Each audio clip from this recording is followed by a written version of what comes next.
Pagka-uwi ko sa mayaman kong pamilya, kung ano-ano ang ginawa kong kasalanan. Hindi ako nagpapaliwanag kapag napagbibintangan. Hayaan ko silang protektahan si Jiang, parang mga gamu-gamong naakit sa apoy. Sabi ng sistema, kapag kinamuhian ako ng lahat at namatay na minumura, makakabalik ako sa realidad na may 1 bilyong piso. Sa wakas, dahil sa pagsisikap ko, narating ko ang lugar ng pagbitay at isasagawa ang parusa sa publiko. Sa paglitaw ko, mas lumakas ang sigawan ng mga manonood sa ibaba. May nag-organisa pa para sabay-sabay silang sumigaw ng "Walang hiya si Muje! Walang hiya si Muje!" Sa harap ng napakalakas na sigawan, tumango ako sa mga manonood sa ibaba na parang isang leader na nag-inspeksyon. Sumigaw pa kayo. Mas masaya ako kapag mas malakas kayong sumigaw. Parang nakikita ko na ang 100 bilyong pisong may pakpak na lumilipad papunta sa akin. Habang nag-iisip ako, narinig ko ang isang malamig na boses ng babae sa aking tainga, mag-umpisa na ang pagbitay. Pinigil ako ng 2 pulis sa magkabilang gilid at pinaluhod ako. Nararamdaman kong may malamig at matigas na bagay na nakadikit sa likod ng ulo ko. Siguro baril. Nakangiti akong pumikit. Habang pinapangarap ko ang magandang buhay pagbalik ko sa realidad, biglang sumigaw si Baisheng Dahe, "Huwag muna. Kaka-develop lang ng bagong teknolohiyang memory extractor." Napagdesisyonan ng gobyerno na gamitin si Muje bilang test subject para kunin ang kanyang mga alaala bago isagawa ang pagbitay. Biglang nagkagulo ang mga manonood sa ibaba. Sa sandaling iyon, nataranta rin ako. Paano ko matatapos ang karakter ko kapag nabunyag ang mga alaala ko? Hindi dapat nasayang ang 10 taon kong pagpapanggap. Hindi dapat mapunta sa wala ang aking pag-arte. Hindi pwede. Hindi nyo ito pwedeng gawin. Tumayo ako at sumigaw. Paglabag ito sa aking privacy. Ikaw mismo ang pumirma sa dokumento ng donasyon ng katawan. Walang kondisyon mong ibinigay ang iyong katawan sa bansa para sa pananaliksik. Maaari mo itong tingnan. Inabot sa akin ng babaeng pulis ang isang dokumento. Nang tingnan ko ang dokumento, namutla ako. Isa pala akong taong may malaking pagmamahal sa bansa. Iniisip kong magbigay ng huling kontribusyon sa bansa. Noong pumirma ako, akala ko donasyon ng labi, pero nakasulat dito ay donasyon ng katawan. Sa sandaling iyon, natulala ako. Ang aking pagbitay ay live sa internet. Ibig sabihin, ang pagbubunyag ng alaala ko ay live din sa internet. Paano na ito? Hindi ako pwedeng magpakamatay dahil sinabi ng sistema na ang pagpapakamatay ay pagkabigo sa misyon. Kapag nagpakamatay ako, hindi ako makakabalik sa realidad kundi mamamatay talaga. Sistema! Sistema! Kinakabahan kong tinawag ang sistema sa aking isipan. Pagkatapos ng ilang sandali, sumagot ang sistema. Nagtanong ka pa sa akin. Wala rin akong alam kung anong gagawin. Sa sagot ng sistema, tuluyan na akong nawalan ng pag-asa. Ang ilan sa mga nasa chief audience seat ay tumawa ng malamig nang makita nila ako. Akala ko wala siyang pakiramdam Nang hamak na sinabi ng pintor, ang dami niyang ginawang kasamaan. Dapat maranasan niya ang pakiramdam na mabunyag ang kanyang mga kasalanan. Mukhang marami pang madidiskubreng sikreto na hindi natin alam. Sulit ang paghihintay sa live na ito. Chismis, chismis. Pabayaan niyo siyang magpakalat ng chismis na magkasintahan sila ng ate ko. Pabayaan niyo siyang saktan ang kapatid kong si Muye. Talagang may karma, pagkarinig na kukuhaan ng alaala. Ang mga nanonood sa live ay biglang umakyat mula 0 milyon hanggang 30 milyon. Nakatayo lang ako doon hanggang sa may gumamit ng sinturon para itali ako sa upuan, tapos sinuotan ako ng metal na helmet. Kasunod nito, may mahinang kuryente na dumaloy sa utak ko, bahagya akong nanginig, at pagkatapos, may lumabas na imahe sa malaking screen. Iyon ang unang araw na napunta ako sa mundong ito, 15 taong gulang pa lamang ako noon, ang tunay na anak na lalaki na inuwi ng pamilya mo mula sa probinsya. Ang peking anak na lalaki ay si Muye, anak ng yaya ng pamilya mo. Para magkaroon ng magandang buhay ang kanyang anak, nagpalit ang yaya ng sanggol. Pinalitan ang kanyang anak na si Muye bilang anak ng pamilya mo, at ako'y itinapon sa probinsya para mabuhay ng mag-isa, ngunit nang malaman ng pamilya mo ang katotohanan. Hindi lamang nila sinisi ang yaya, sa halip para magpasalamat sa pagbibigay sa pamilya mo ng napakagandang anak, ginantimpalaan nila siya ng 1 milyon.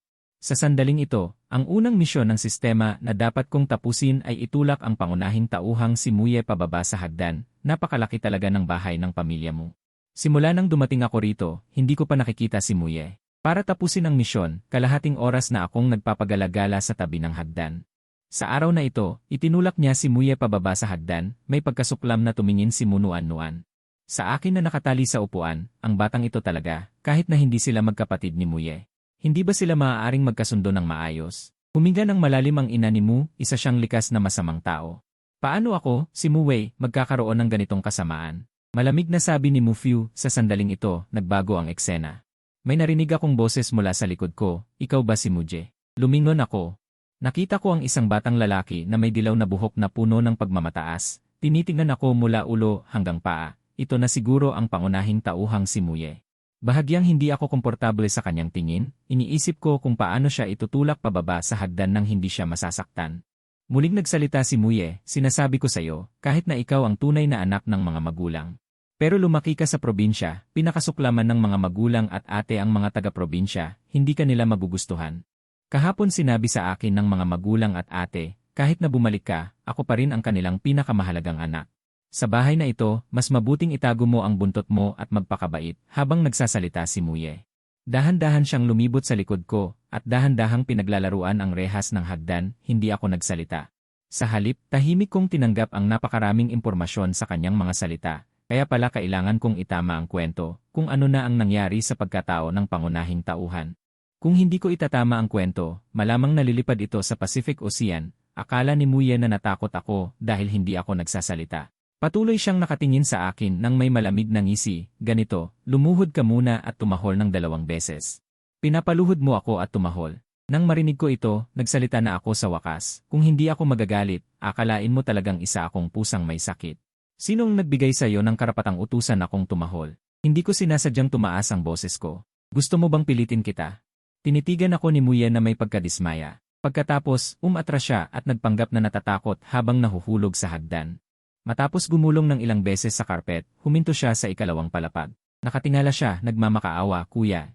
Gusto ko sanang makipag-ayos sa'yo, bakit mo ako itinulak ng ganito kalakas? Naguluhan ako sa sandaling iyon.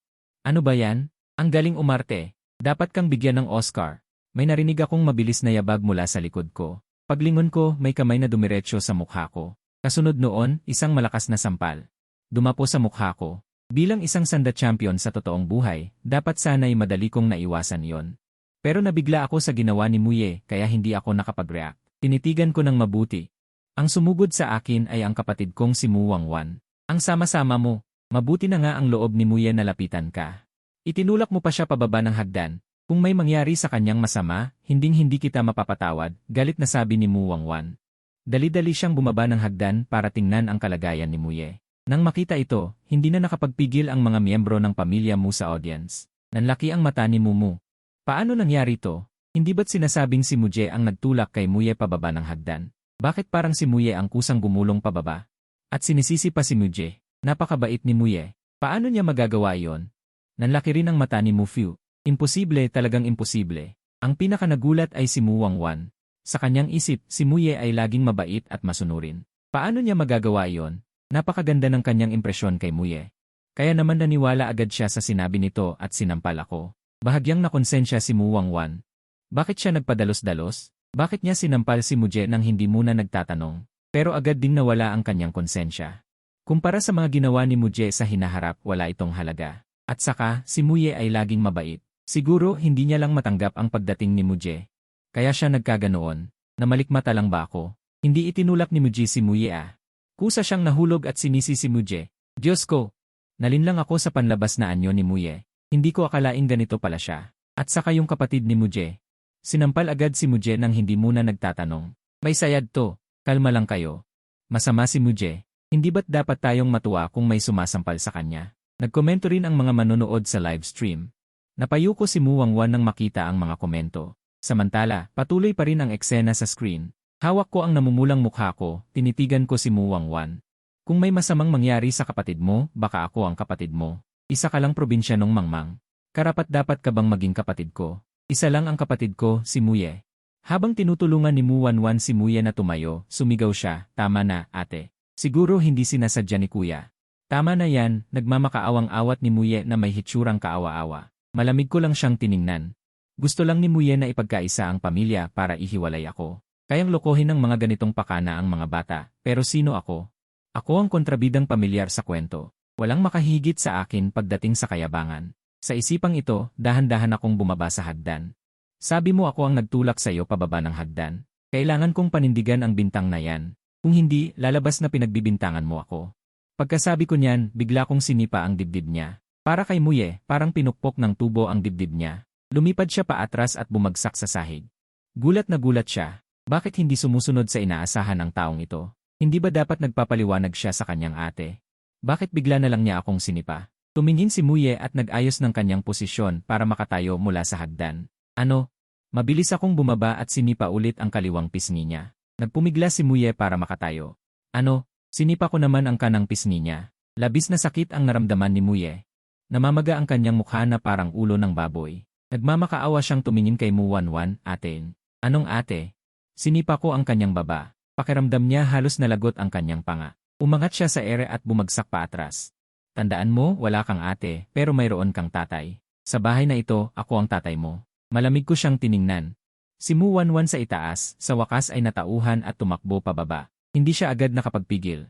Una, hindi niya inaasahan na magiging marahas ako. Pangalawa, napakabilis ng mga kilos ko kaya hindi siya nakapag-react.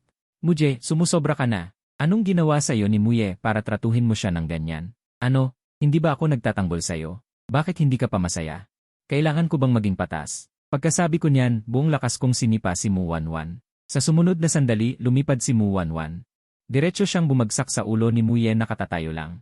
Hirap siyang tumayo mula sa lupa. Nahihilo siya at nalulunod sa matinding pagkabigla. Bakit ang lakas ng taong ito? Parang nag-aral siya ng sanda sa loob ng maraming taon.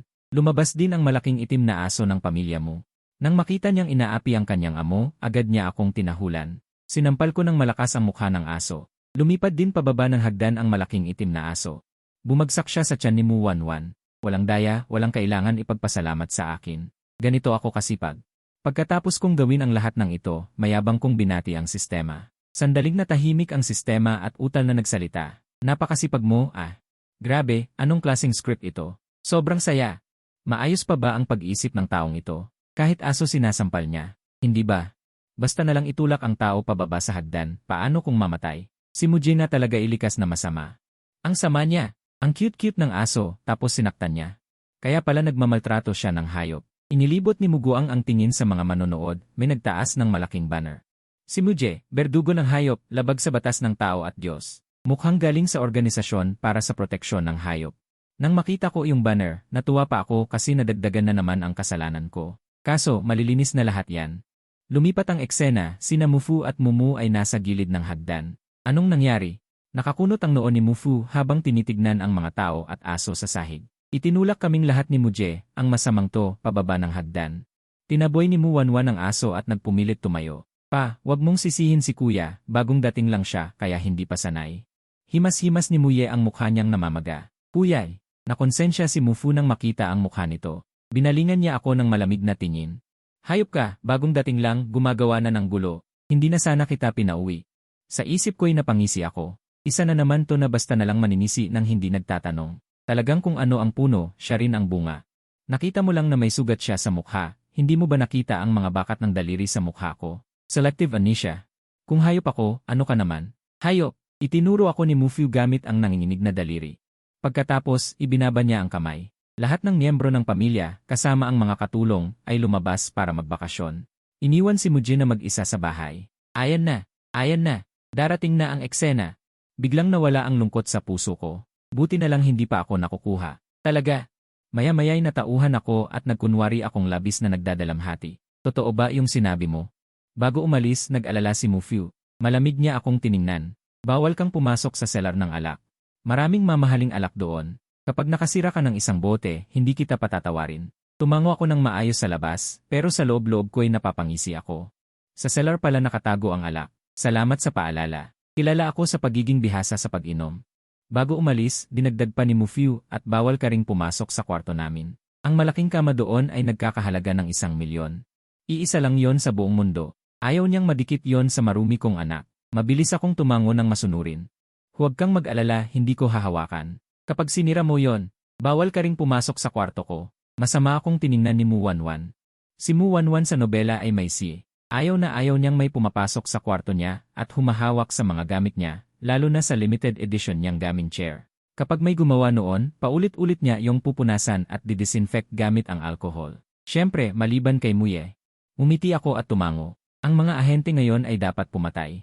Bumuntong hininga si Muje habang pinapanood ang eksena sa screen. Naalala niya ang pag-uusap nila ng ama ni Mu noong araw na yon. Hindi kaya sumobra tayo sa ginagawa natin. Tutal, unang araw pa lang niya ng pagbabalik. Talaga bang papayagan natin siyang maging ganito? Nakasimangot si Muwanwan. Lumaki lang siya sa probinsya at walang edukasyon. Kapag nakaramdam lang siya ng sakit, matututo siya. Paliwanag ni Muwanwan, tama ang sinabi ni Dad.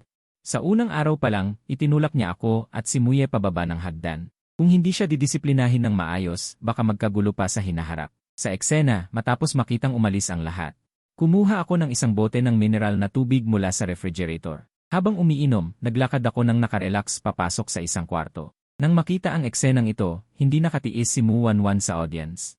Hindi ba't kwarto ko yan? Ano ang gagawin niya sa loob ng kwarto ko? Mahigpit na nakakuyom ang kamao ni Muwanwan habang kinakabahang nakatingin sa screen. Mayroon siyang matinding pagiging malinis. Sobra-sobra na kapag may pumasok sa kwarto niya, nahihirapan siyang huminga.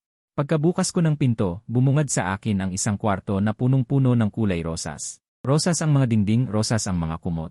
Rosas din ang alpombra, salamin at mesa. Katulad ng paglalarawan sa libro. Bagamat pangit ang itsura ni Muwanwan, mayroon siyang pusong dalaga. Ang paborito niyang kulay ay rosas. Manghang-mangha rin ang mga manonood sa live stream.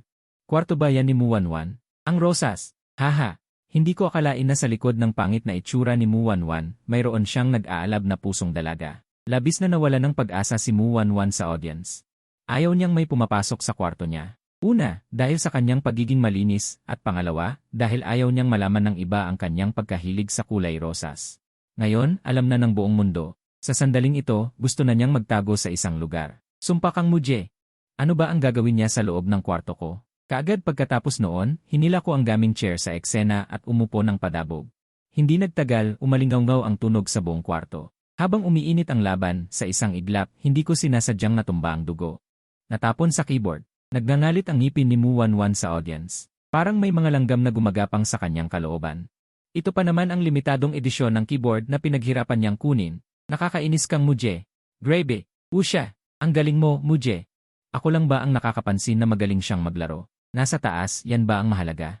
Hindi man lang nagpaalam si Muje bago pumasok sa kwarto ng iba. Nakakainis. Pagkatapos ng 2 laro, naramdaman kong nanghihina ang buo kong katawan.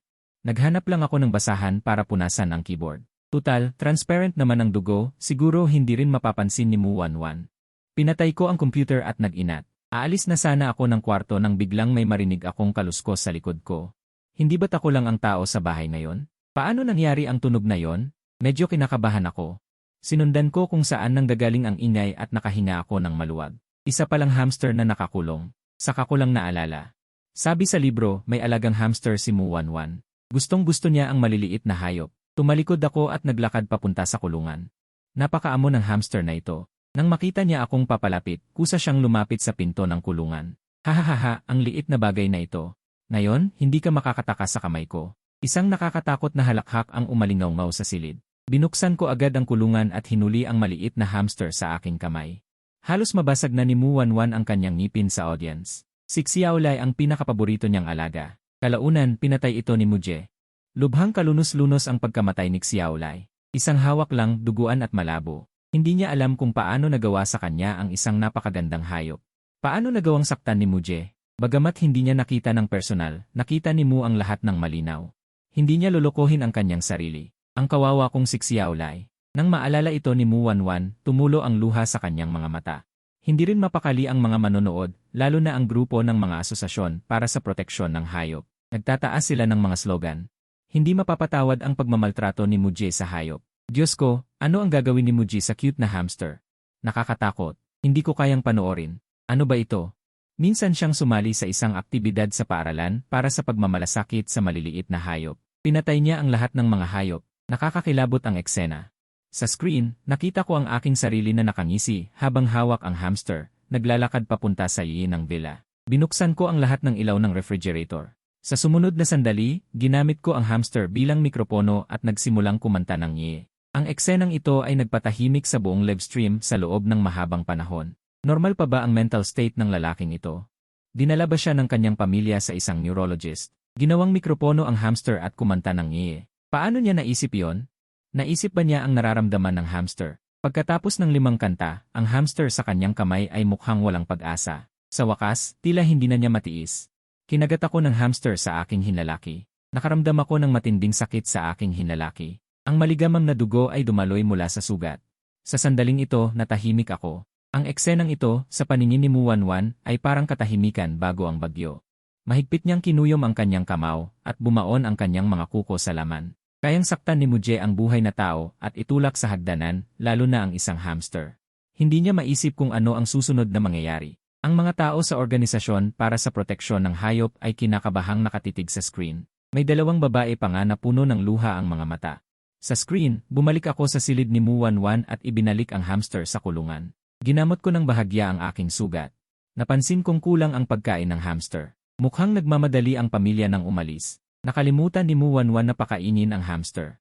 Kaya humanap ako ng makakain sa silid para pakainin ito. Para sa'yo ito, kaya huwag mo na akong kakagatin sa hinaharap. Kung hindi, maaalala ko na mayroon pa akong malaking itim na aso sa bahay. Hindi ko alam kung napakain ng aso, kaya bumaba ako para tingnan. Nang makita ako ng malaking itim na aso, nagsimula itong kumahol. Hindi naman ako natakot at dumiretso ako sa aso. Nang makita akong papalapit, umurong ang malaking itim na aso at tahimik na humiga sa lupa, hindi nangangahas na kumahol. Bakit kaya walang laman ang otomatikong pakain? Nasaan ba ang mga taong to? Nagmamadali yata sila. Nasabi ko na lang sa sarili ko. Matapos maghanap kung saan-saan, sa wakas nakita ko rin ang pagkain ng aso. Hindi man tayo nagkasundo sa una, ngayon naman ako ang magpapakain sa'yo. Huwag ka ng tahol sa akin ha. Sabi ko habang pinapakain ang malaking itim na aso. Parang naintindihan naman niya ako. Habang kinakagat niya ang kanyang buntot na parang nangaasar, biglang nanlaki ang mga mata ni Muwanwan. Paano nangyari ito? Si Muje ay kilala bilang isang taong malupit at uhaw sa dugo. Bakit ganito? Di ba't pinatay niya si Xiaolai sa huli? Yan mismo ang sinabi ni Muye. Imposible kaya na nagsisinungaling si Muye sa kanyang sarili. Hindi maaari, si Muye ay isang mabait na bata.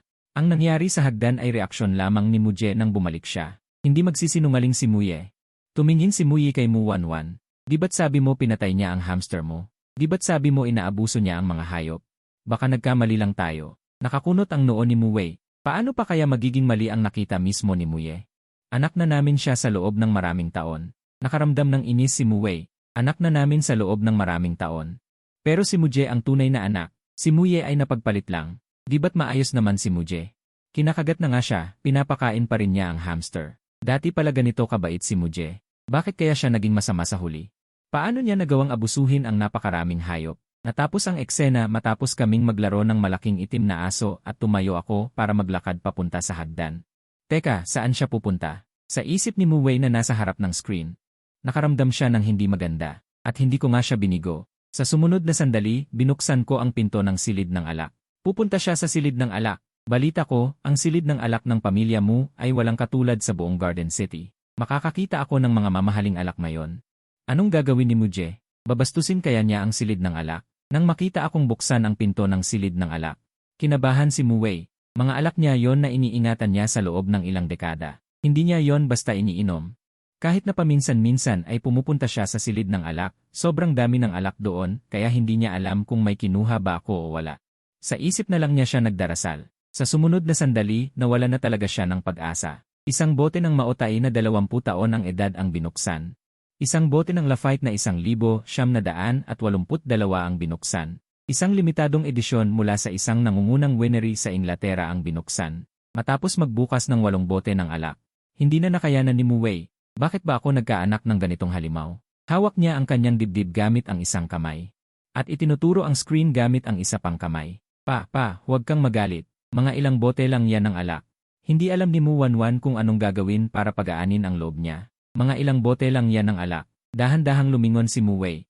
Alam mo ba kung anong mga alak yon? Lafite na 1,982 at yung bote na binayaran ko ng 5 milyon. Ang alak na nakuha mula sa Spanish Royal Auction, sinabi ko kay Muje na papatayin kita. Lumingon siya at tumingin sa akin na may mapupulang mata. Si Muwanwan ay medyo guilty nang tingnan siya. Sa totoo lang nagawa na rin niya ito. Tutal hindi naman umiinom si Lolo. Hindi niya alam na pinalitan ang alak, minsan pa nga'y binuksan niya ang isang bote ng maotay, uminom siya ng isang lagok at natuklasan na puro tubig pala ang laman. Pinahahalagahan ni Lolo ang pagbili ng peking alak, ngunit hindi niya nagawang sabihin kay Muwei, ngunit teka. Sa sandaling ito, tinitignan niya ang bote ng maotay sa aking kamay, maaari kayang sabihin, pagkatapos pumili, direkta kong niyakap ang bote ng alak. Pumasok ako sa kwarto ni Muwei, ang aking malaking kama. Muje, ano ang gagawin mo? Sumisigaw ng hysterical si Muwei, hindi niya pinapayagan kahit ang kanyang ina na hawakan ang malaking kama na ito, siya lamang ang maaaring humiga dito. Ngunit sa sandaling ito, buhat ko ang stereo at winawasiwas ang bote ng alak, tumatalon-talon dito, tulala si Muwei.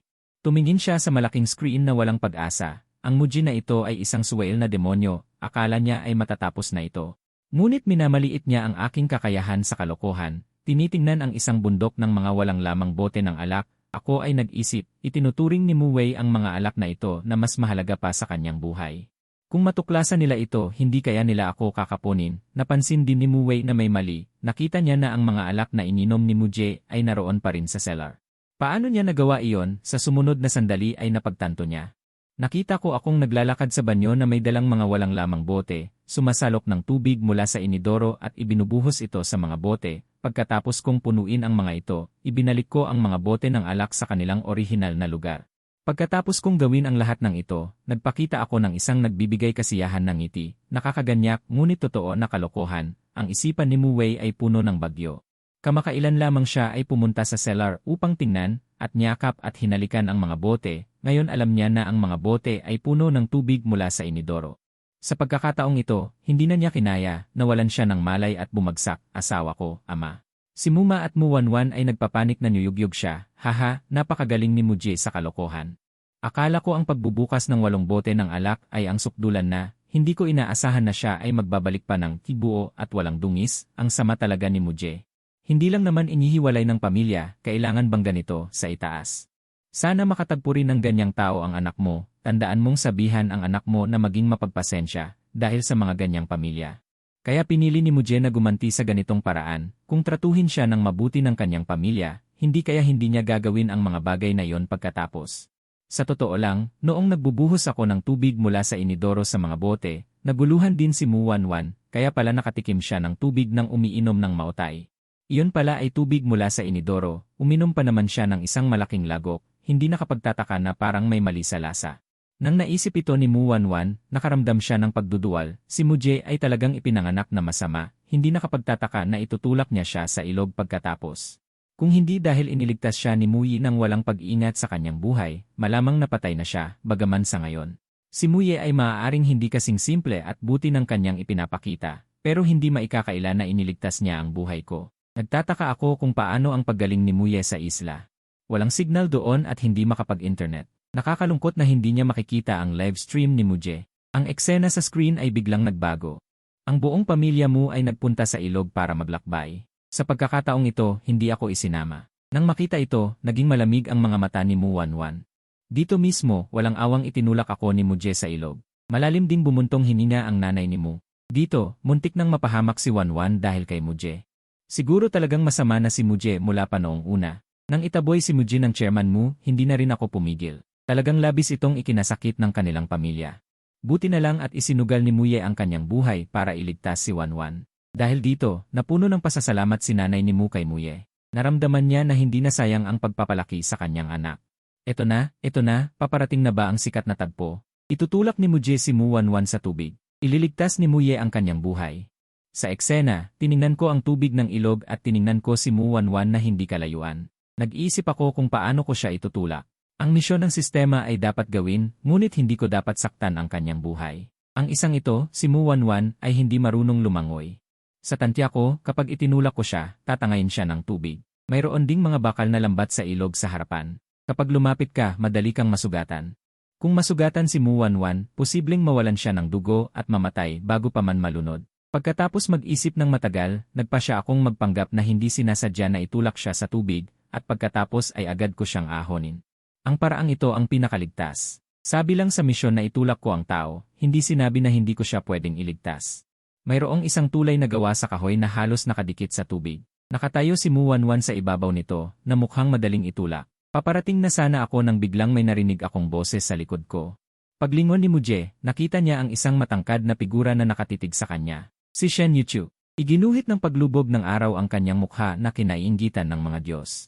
Ang manipis niyang labi ay tumaas at mumiti sa akin. Agad kong naalala ang taong ito. Ang pagpapakilala sa kanya sa libro ay napakasimple. Karaniwan lang ang pamilya, walang base o background. Tapat na tagasunod ni Muje. Ngayon ko lang napansin na napakaganda pala niya. Kahit ang hugis ng mukha, mga katangian, o ang kanyang katawan at kulay ng balat, lahat ay ayon sa aking panlasa. Sino ba ang babaeng ito? Napakaganda niya. Mas maganda pa siya kaysa sa aktres na si Liu Ruyan.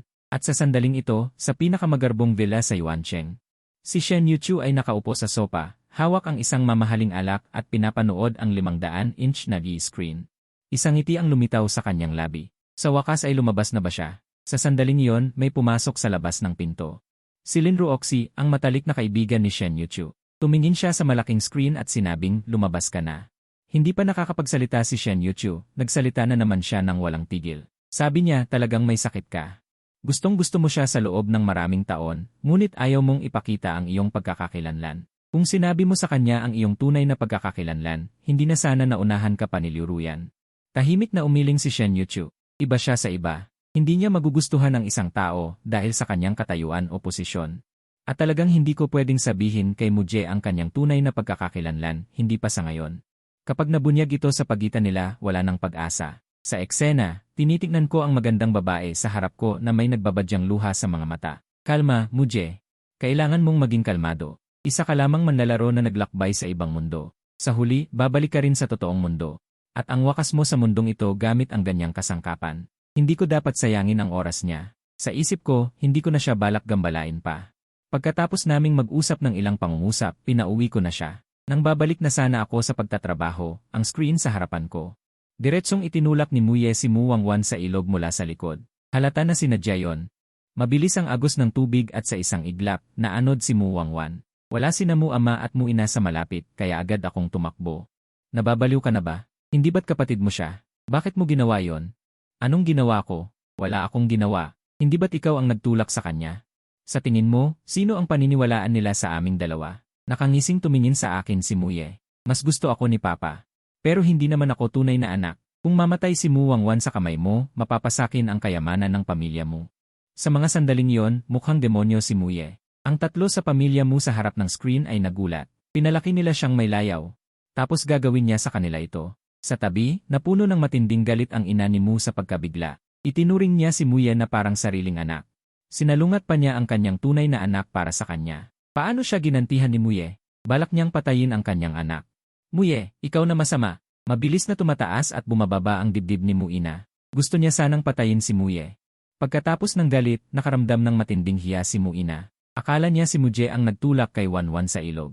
Simula noon, masama siyang magsalita kay Muje. Hindi niya akalaing inosente pala si Muje at pinahirapan pa siya. Hindi niya maisip kung paano nakayanan ni Muje yon. Kung siya yon, baka nagpakamatay na siya. Muje, anak ko. Paumanhin, anak ko. Umiiyak si Muina habang nakatingin sa nakagapos na si Muje sa plataporma ng pagbitay.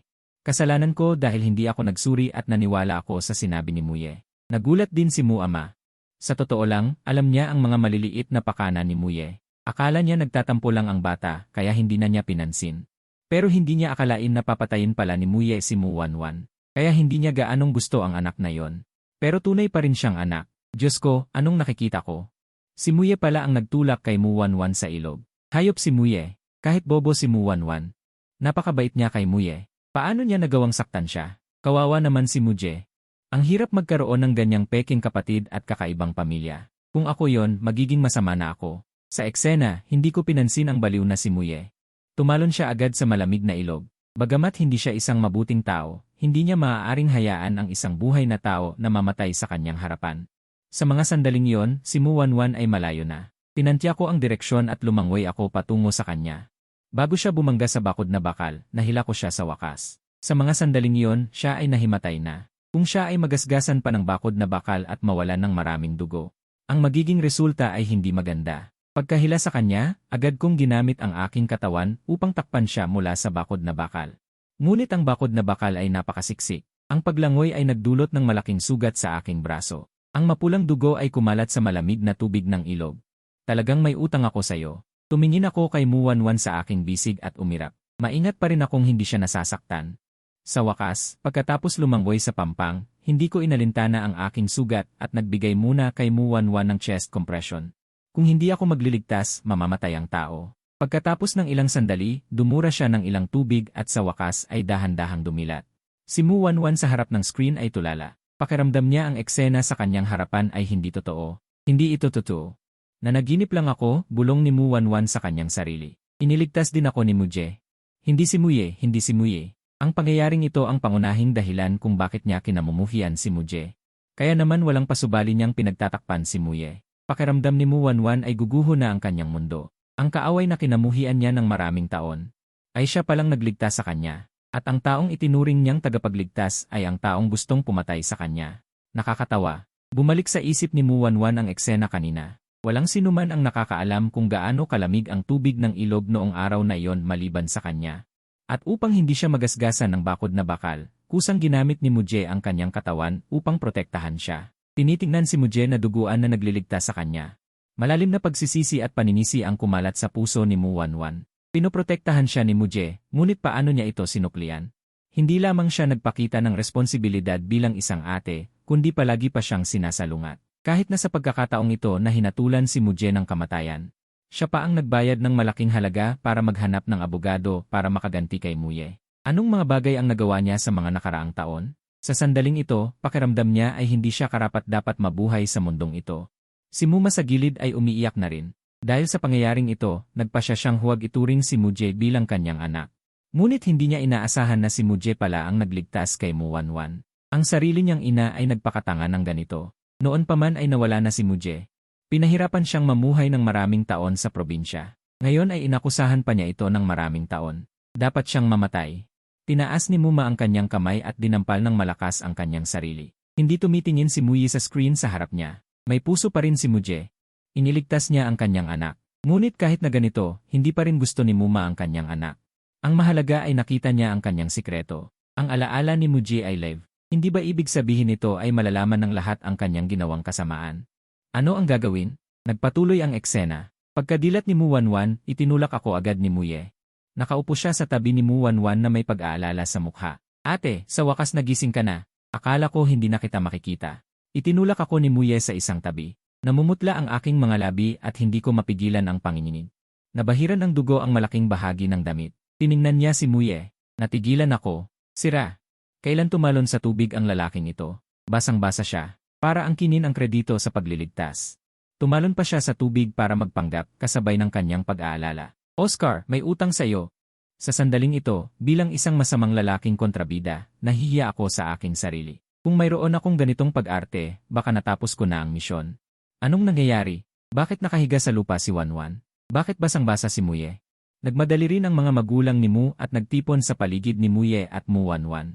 Nang makita sila, parang may gustong sabihin si Muye, na tila nag-aalangan kung sasabihin ba ang katotohanan. Ayos lang, Muye. Sabihin mo, nandito kami. Anong nangyari? Tila nakaranas si Muye ng napakalaking kawalang katarungan.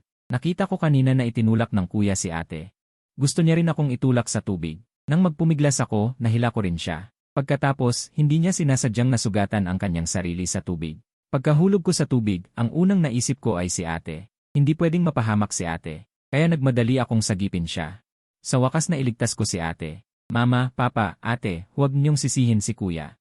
Siya, nagbibiro lang siguro siya sa atin. Nagulat ang mga manonood sa eksenang ito. Buwisit, ang sama-sama talaga nitong si Muye. Ginawa niyang puti ang itim. Humihingi na ng paumanhin ang mga nagtatanggol kay Muye. At nagpapatuloy pa rin ang eksena. Hayop, mabuti na nga at kinuha ka namin mula sa probinsya. Ganyan mo kami ginagantihan. Galit na itinuro ako ng ama ni Mu. Kapatid mo si Wanwan. Bagamat walang kaugnayan sa dugo si Muye sa'yo, kapatid mo rin siya. Paano mo sila nagawa ng ganito? Sumisigaw din ang ina ni Mu. Papa, Mama, Papa, huwag niyong sisihin si kuya. Nagbibiro lang siguro siya sa atin. Baka hindi lang niya kinontrol ang kanyang lakas. Sabi ni Muye habang nagpupunas ng luha. Nagbibiro. Nakakita na ba kayo ng nagbibiro ng ganyan? Sinusubukan niya kaming patayin. Gusto niya kaming mawala. Mahinang sabi ng ama ni Mu na namumutla ang mga labi. Nanginginig akong nakatayo sa lugar. Wala man lang nag-aalala sa akin na puno ng dugo. Pinagalitan pa ako ng walang anumang paglilinaw. Saan niyo nakita na itinulak ko siya? Tanong ko nang nanginginig. Kahit na nahulaan ko ang kanilang reaksyon, hindi ko pa rin napigilang magtanong. Kung hindi ako, sino? Hindi kaya ako ang nahulog mismo? Mahigpit na naggangalit ang mga ngipin ni Muwei habang bumaba si Muma mula sa sasakyan at kumuha ng 2 kumot. Binigyan niya si Muwei ng 1 kumot at ang isa pa ay kay Muwei. Wala akong masabi. Posible kayang si Muwei ang nagtulak sa'yo sa tubig, at ako ang sumaklolo sa'yo, kapatid. Bagaman tinulak mo kaming lahat sa tubig, kung magsusori ka ng maayos, patatawarin ka namin. Bakit mo pa ako sinisisi? Mukhang kawawa si Muwei. Akma pa sana akong magsalita. Ngunit biglang nag-abiso ang sistema na tapos na ang misyon ko. Mayroon palang ganitong kagandang bagay. Ibig sabihin, basta naniniwala ang lahat na ako ang may gawa nito. Tapos na ang misyon ko. Nang maisip ko yon, biglang gumaan ang pakiramdam ko at tinamad na rin akong magpaliwanag.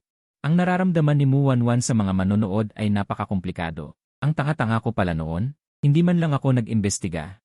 Hindi ko man lang pinakinggan ang paliwanag ni Muje. Habang nakatingin sa duguan na si Muje sa screen, nakaramdam siya ng matinding pagsisisi at paninisi sa sarili. Kasama na ako, walang isang miyembro ng pamilya ang nagtanong kung saan niya nakuha ang mga sugat niya. Hindi man lang siya ginamot o binigyan ng kumot. Tahimik na nakaupo si Muma sa tabi, halos hindi makapagsalita sa galit. Kinakainisan niya ang sarili niya kung bakit siya nagpadala sa paniglang ni Muye. Hindi siya karapat-dapat maging isang ina. Habang si Muwei naman, naiirita sa nakikita sa dalawa sa tabi niya. Kailangan bang umiyak ng ganyan? Wala naman siyang ginawang masama kay Muje.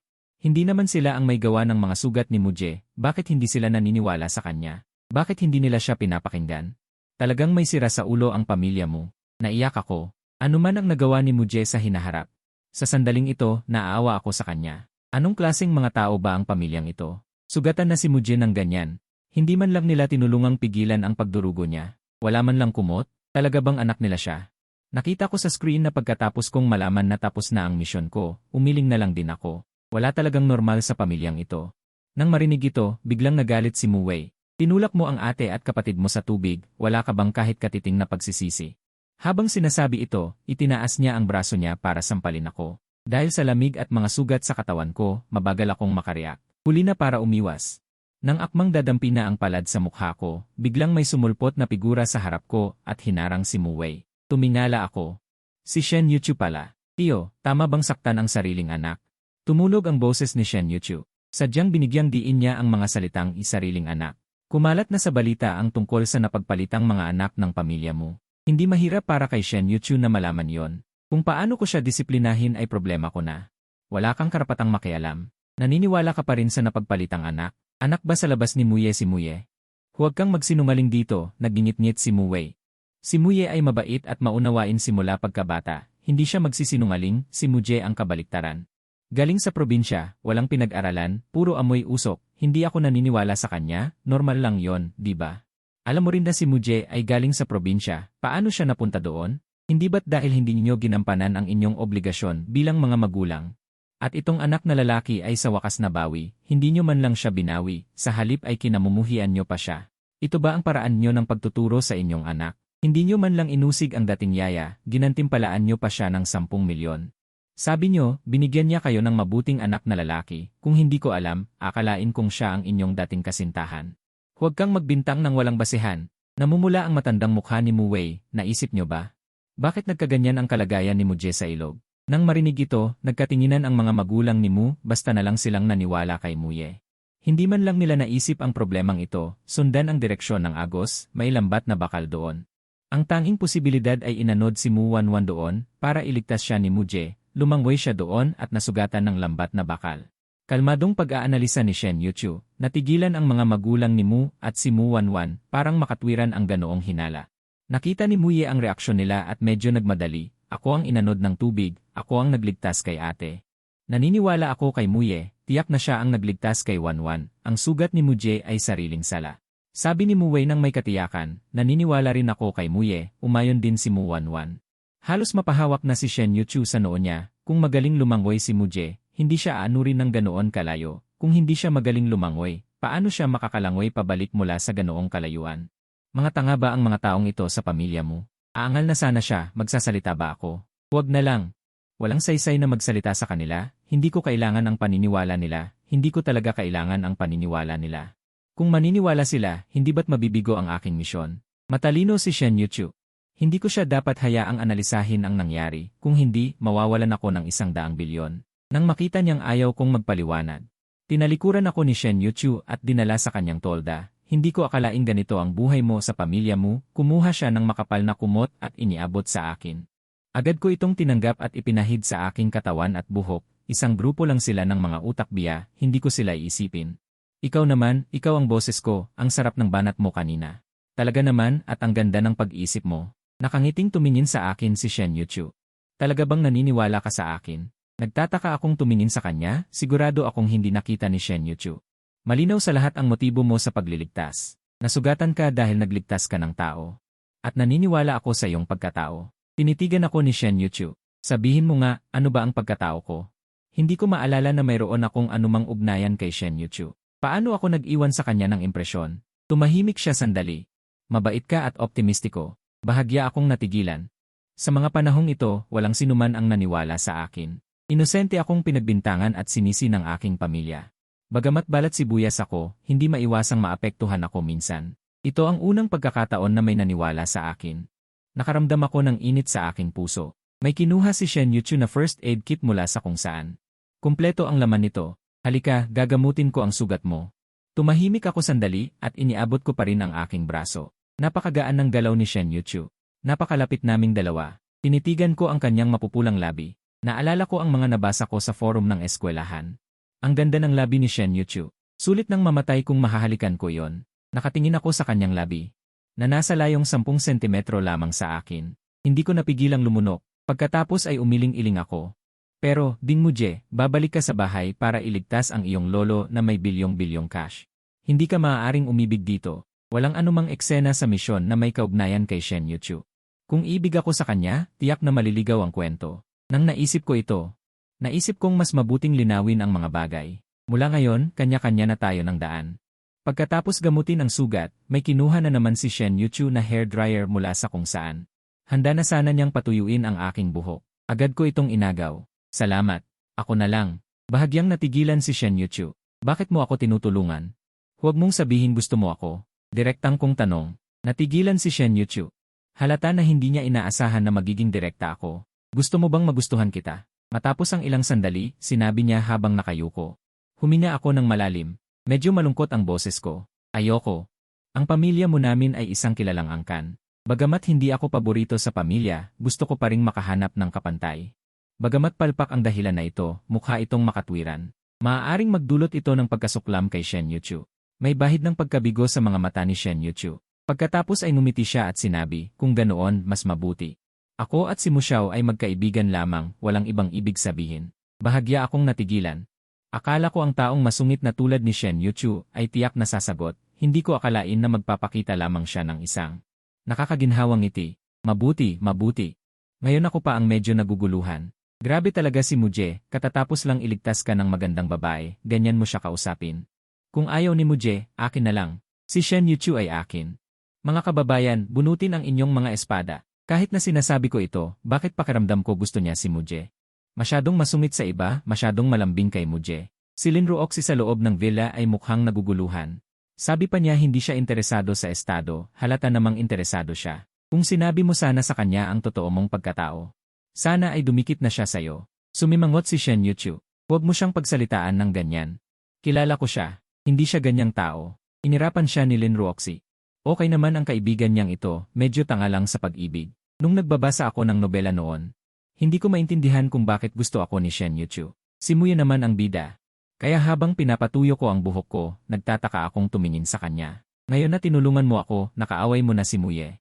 Hindi man lang tumingin si Shen Yuchu. Awayin na kung awayin, wala rin naman akong gusto sa kanya. Nagulat ako sa sinabi niya. Ayaw mo kay Muye. Siya kaya ang heartthrob ng campus. Maraming babae ang may gusto sa kanya. Kung gusto siya ng iba, hindi ibig sabihin gusto ko rin siya. Ayoko sa mga lalaking mapanlinlang.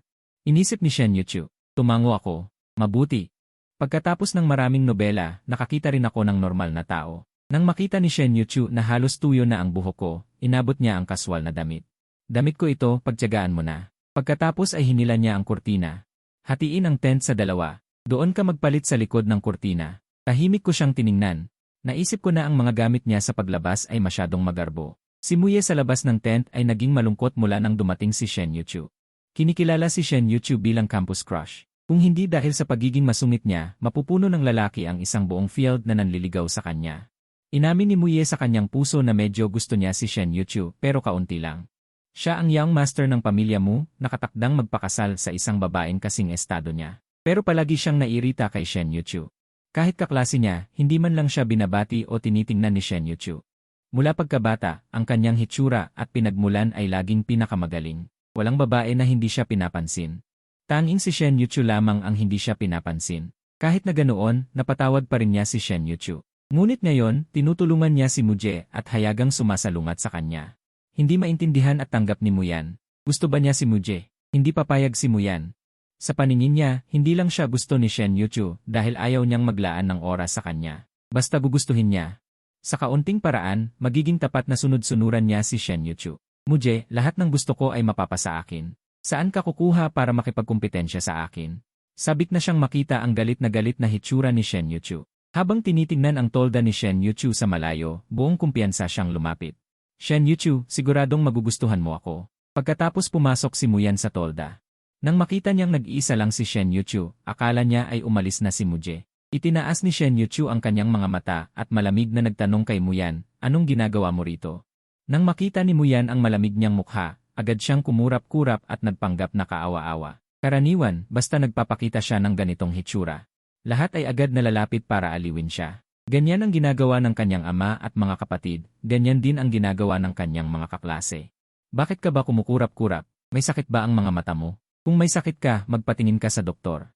Hindi ako ospital. Si Shen Yuchu ay mukhang nairita. Natigilan si Muyan.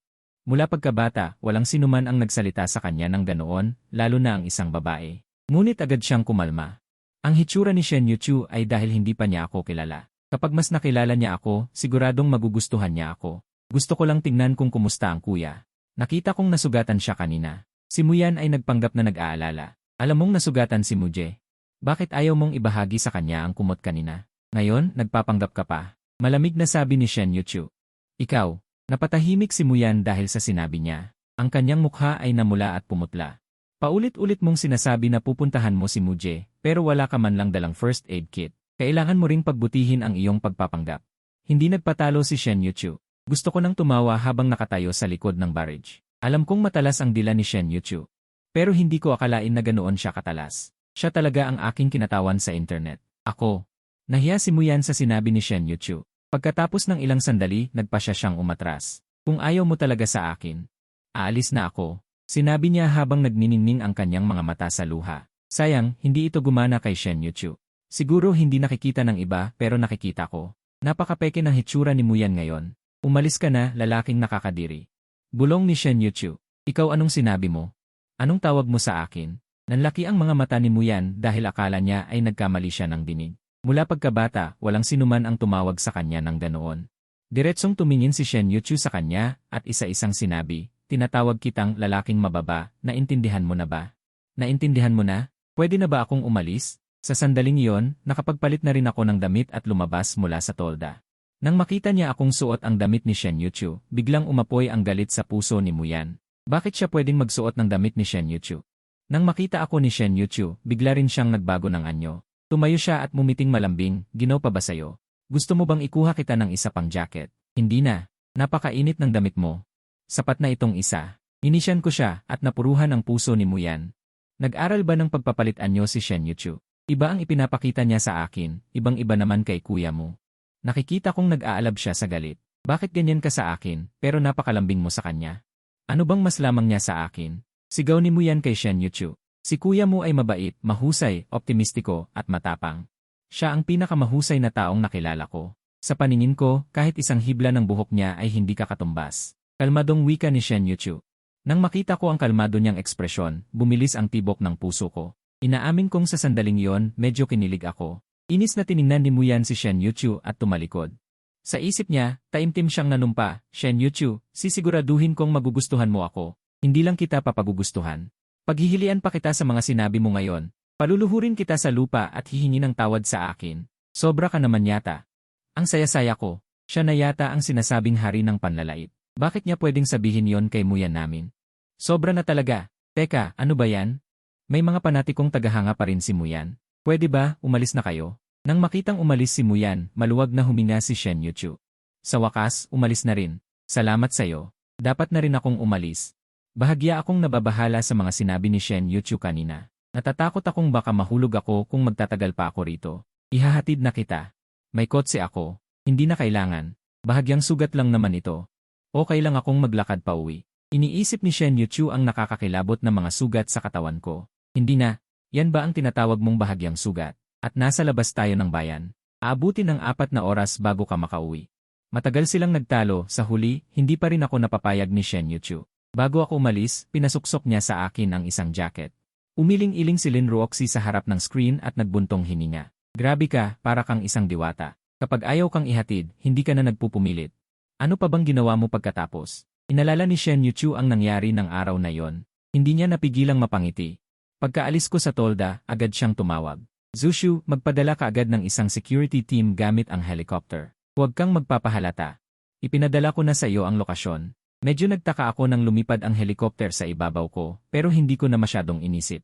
Ngunit sa lugar na hindi ko nakikita, bumaba mula sa helicopter ang isang grupo ng mga nakasuot ng kamuflase. Bawat isa ay may malalaking kalamnan at sanay na sanay.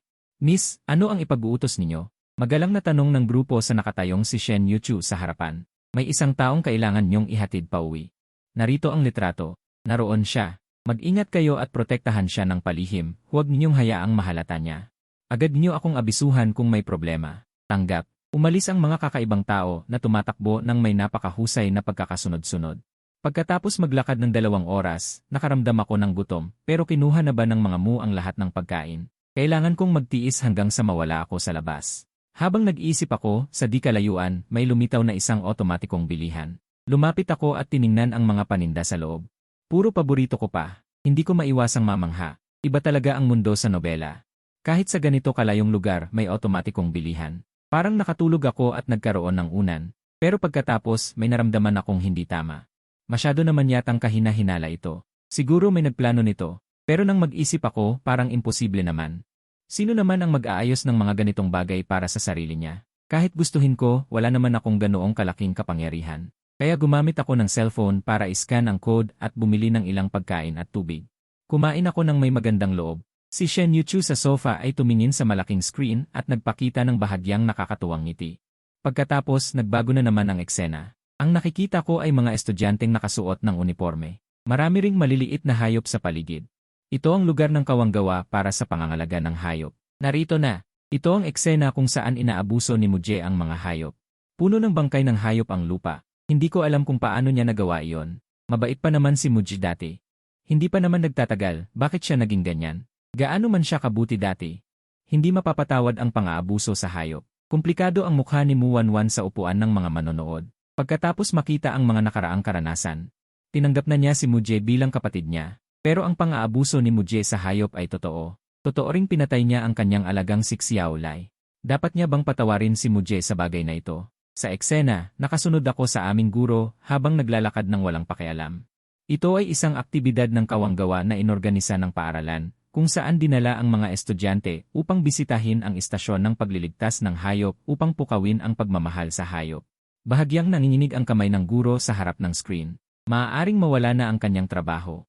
Sa oras na ito, naglalakbay ang aking isip, iniisip kung paano makakamit ang pagtatapos ng karakter. Wala talaga sa mga hayop na ito ang aking atensyon. Kuya, halika rito. May ipapakita ako sa'yo. Nagpakita sa akin si Muye sa di kalayuan ng isang ngiting hindi nakakasakit. Bigla akong nagtaka. Tuwing ninitian ako ni Muye ng ganyan, may mangyayaring masama. Pero dahil naghahanap ako ng magandang materyal kamakailan, titingnan ko na lang kung ano ang gusto niyang gawin. Sa pag-isip na yon, sinundan ko ang pananaw ni Muye. Di nagtagal, nakarating kami. Nakita kong winasak si Muye sa isang tagong poste sa liblib na lugar. Gulat na gulat ako sa eksena kung saan napuno ng mga bangkay ng hayop ang lupa. Dugo ang dugo at nakakatakot ang mga patay. Ang iba'y putol-putol ang katawan, ang iba'y butas ang tiyan. Ano ito? Napasinghap ako. Huwag mong sabihing ikaw ang may gawa nito. Tama, ako nga ang may gawa nito. Buong pagmamalaking inamin ni Muye. Para kang isang halimaw. Galit akong tumitig sa kanya. Huwag mong sabihin pinatay mo ang mga hayop na ito para isisi sa akin. Para isisi sa'yo. Ayokong maging maayos ka kaya isisisi ko sa'yo. Makatuwiran naman di ba? Kung galit ka, ako na lang ang sisihin mo. Pumatay si Muye. Galit na galit siya sa akin ngayon. Hindi pa ba sapat yon? Mga hayop lang yan. Walang pakundangang tiningnan ni Muye ang mga bangkay. Isang karangalan para sa kanila na gamitin ko sila. Alam mo ba kung paano ko sila pinatay? Hindi ako nagsalita at malamig lang siyang tinitigan. Una, pinapakain ko sila para maging pamilyar sa akin. Pagkatapos binibigyan ko sila ng gamot sa kanin, tapos pinapatay ko. Mahinahon ang tono ni Muye habang nagsasalita. May ngiti pa nga sa kanyang mga mata. Sa sandaling ito, hindi ko na alam kung paano ko siya ilalarawan. Para talagang demonyo na walang damdamin si Muye. May dumarating. Mag-umpisa na ang palabas. Tumingin si Muye sa malayo at nangutya. Gusto kong kamuhian ka ng lahat. Gusto kong makita kang hindi makapagsalita. Tignan ko kung patuloy ka pang paniniwalaan ng Diyosa. Natigilan si Mu Wangwan sa hanay ng mga manonood. Hindi pala si Muje ang pumatay sa kanyang alagang si Xiaolai, kundi si Muye. Ngayong iniisip niya, may sinabi na si Muje noon, pero hindi niya ito pinaniwalaan at sinabihang masama itong ipinanganak. Inosente pala niyang sinaktan ang kanyang kapatid sa loob ng maraming taon.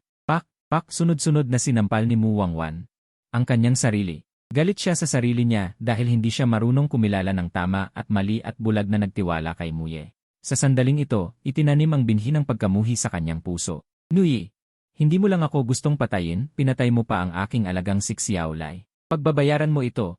Sa isang eksena, maririnig ang sigaw ni Muye. Kuya, bakit mo nagawa to? Ang gaganda ng mga hayop na yan. Bakit mo sila sinasaktan? Bumuntong hininga ang dibisyon ng Tatoo. May mga babaeng duwag na sumigaw nang makita ang eksenang ito. Anong nangyayari? Tanong ng guro na nangunguna sa grupo. Habang nagpapakalma, mukhang takot na takot si Muye. Kuya, siya eh. Pinatay ang mga maliliit na hayop na ito, nagulat ang buong klase. Muje, totoo ba ito? Paano mo nagawa ito? Tinitigan ako ng guro ng seryoso. Totoo iyon, nakita ko ang pangyayaring iyon at natakot ako. Binantaan pa ako ng kuya ko na huwag sabihin. Kung hindi, pareho ang kahihinatnan ko ng mga hayop na ito. Umiyak si Muye habang sinasabi iyon. Ang ginamit ng kuya sa pagpatay sa mga hayop ay itinapon niya sa pondong iyon. Itinuro ni Muye ang isang direksyon. Nagmadali ang guro at mga kaklase papunta doon. Nakita nila sa pondong iyon na may matalim na gunting. Bahagyang pula na ang kulay ng tubig. Muje, hindi ko akalain na kaya mo palang maging ganito kalupit. Napakaganda ng mga hayop na ito. Paano mo nagawang gawin yon? Dinuro ako ng guro. Ngumisi ako ng malamig. Palaging pinapaboran ng gurong ito si Muye, siguro'y nakatanggap siya ng maraming pabor. Sinadya ni Muye na kalkulahin ang guro. Nakakampihan siya, kaya nagawa niyang magsinungaling. Yumuko ako at hindi nagsalita. Isang magandang pagkakataon ito para tapusin ang misyon. Wala namang sisi dito, basta manahimik lang ako. Iisipin ng lahat na ako ang gumawa. Muje, ikaw ba ang gumawa nito? Magsalita ka, tanong ng isang masayahing babaeng kaklase. Pakiramdam niya ay hindi kaya yon gawin ni Muje. Habang ako'y nananatiling tahimik. Nakita ninyo, hindi siya nagsasalita, ibig sabihin inaamin niya. Sabi ni Muye habang sumulyap kay Shen Yuchu. Shen Yuchu, hindi ba't sinabi mong mabait si Muje? Tingnan ko kung magugustuhan mo pa rin siya. Ganoon pala ang totoo. Napaniwala tayo sa loob ng maraming taon. Muje, pipi ka ba? Bakit hindi ka nagsasalita? Nakakainip. Muje, wala ka bang bibig? At saka, si Muye. Kailan ba siya nagising? Sa sandaling yon, tumayo si Shen Yuchu.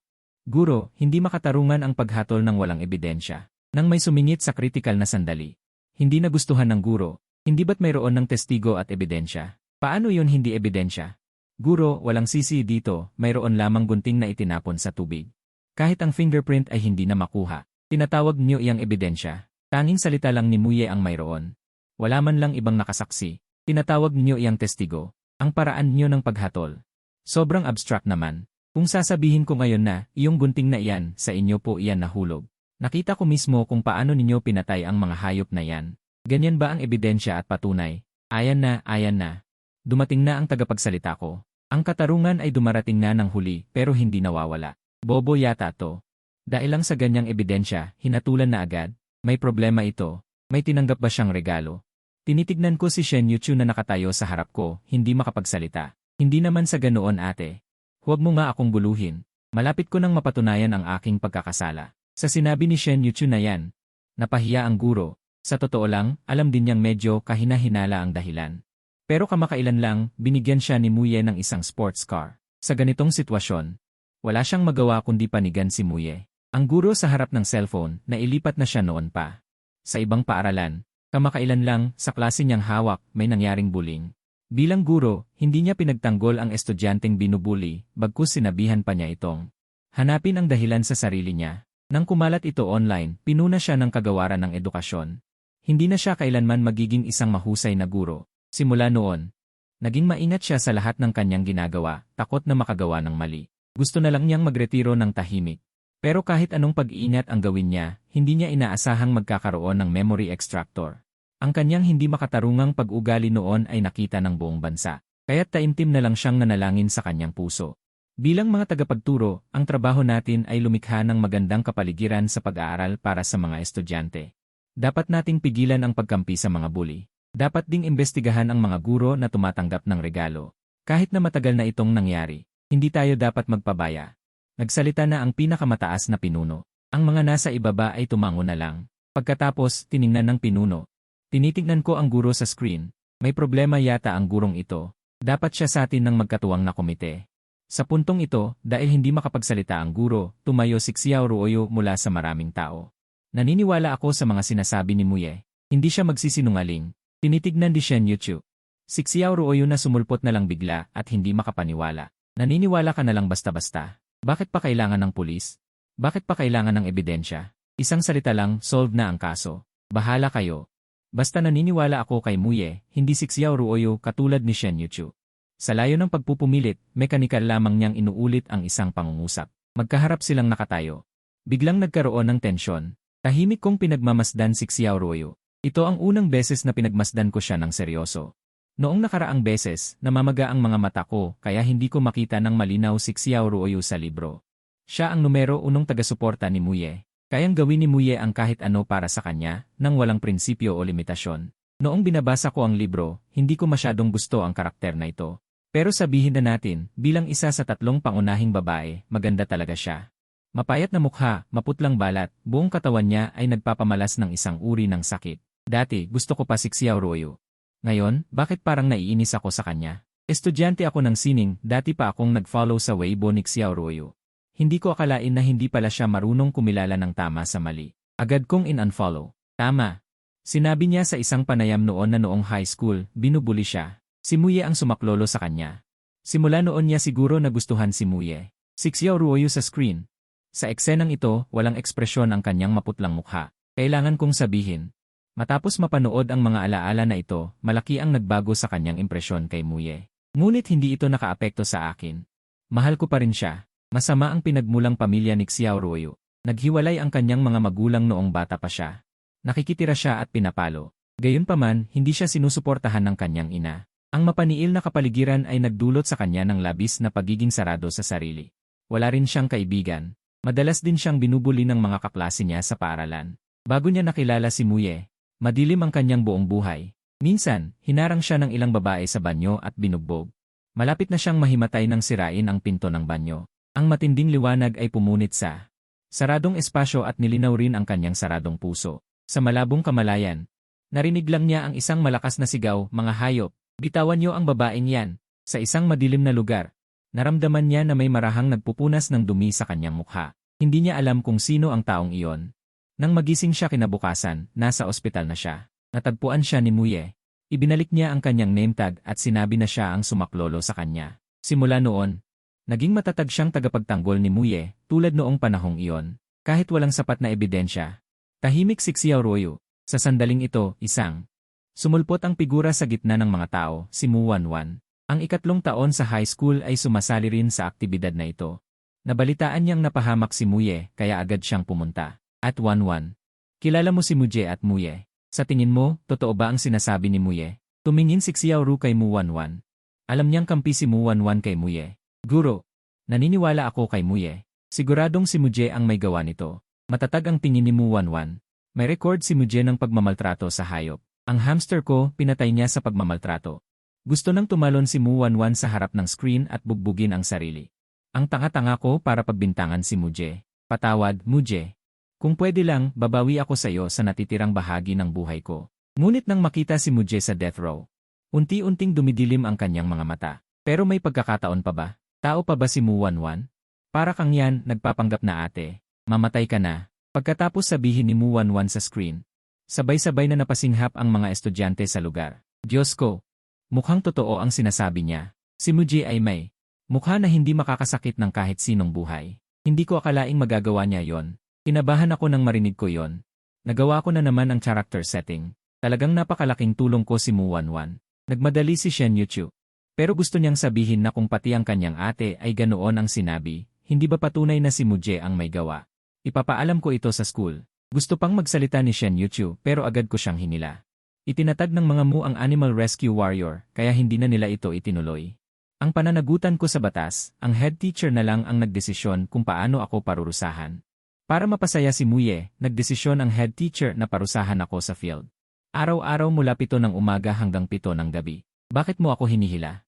Pagkaalis ng mga kaklase, hindi na ako tinitingnan ni Shen Yuchu. Hindi ako nagsalita. Hindi ko naman pwedeng sabihin sa kanya na naglakbay ako mula sa ibang mundo. At saka si Shen Yuchu. Kung mailigtas niya ako minsan, paano na niya maitatag ang kanyang karakter sa hinaharap, kahit na may gustong maniwala? Sa sarili ko, nagpapasalamat pa rin ako kay Shen Yuchu. Pero kailangan unahin ang mas mahalaga, hindi ba? Hindi pwede, sa pag-iisip ko nito, nararapat lamang napigilan ang pagiging makatarungan ni Shen Yuchu habang maaga pa, dapat din niyang maramdaman na ang kanyang mga iniisip ay hindi maaaring maging dahilan upang magustuhan niya ako. Kaya't bigla akong sumigaw, bakit? Dahil ako ay likas na masama. Totoo nga ako ang pumatay sa mga hayop na yon. Inirapan ako ni Shen Yuchu, hindi ako naniniwalang kaya mong gawin yon. Bahagya akong nagulat, bakit hindi ka naniniwala? Hindi ako tanga. Hindi nila maintindihan, ngunit naintindihan ko, malinaw na si Muye ang nagpaparatang sayo, bakit hindi mo sabihin? Sa sandaling ito, ako ay naantig, ngunit ang pagtitiwalang ito ay dapat huminto dito, Shen Yuchu. Tinitigan ko siya at isa-isang sinabi, hindi mo kailangang makialam sa mga bagay ko, at hindi ko kailangan na ipagtanggol mo ako. Pakiusap sa susunod, huwag kang makialam. Pagkatapos kong sabihin yon, umalis ako nang hindi lumilingon, paumanhin. Isa ka lamang karakter sa isang nobela, at ako ay babalik sa tunay na mundo. Ang batek na Muje, pinutol mo na ang bakal na baras ng Diyos ng pag-ibig, huwag mo na akong iligtas. Ang mga mata ni Shen Yuchu na nakaupo sa sofa ay lumungkot, labis siyang nasaktan sa aking mga salita, sinabi ko na sayo na wala kang magagawa. Hindi maintindihan ng katabi niyang si Lin Ruoxi, hindi man lang pinapahalagahan ng mga tao ang ginagawa mo. Bagaman magkaibigan silang dalawa. Alam niya ang mga pamamaraan ni Shen Yuchu. Ang lalaking ito ay isang malupit na tao sa likod ng mga eksena, walang problema kung siya ay palatawa. Ngunit nang ipakita niya ang ganoong uri ng tingin, alam ni Lin Ruoxi na seryoso na talaga siya, huwag mo siyang pagsalitaan ng ganyan. Malamig na nagsalita si Shen Yuchu, at labag sa loob na tumahimik si Lin Ruoxi, okay.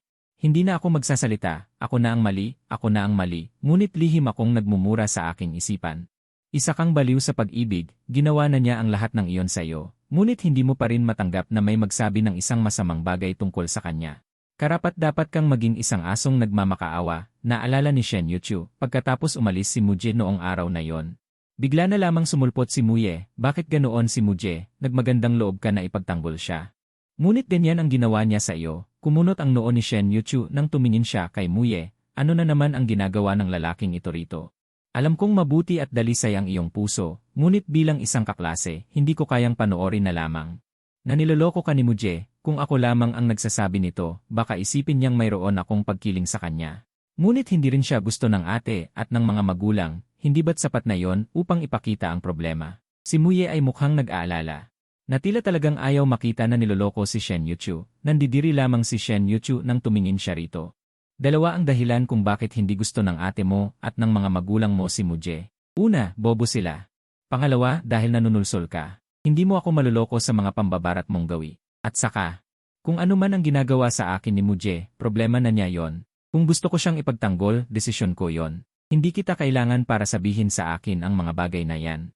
Naiintindihan mo ba? Habang sinasabi ni Shen Yuchu ang mga salitang ito, may malamig na tingin sa kanyang mga mata.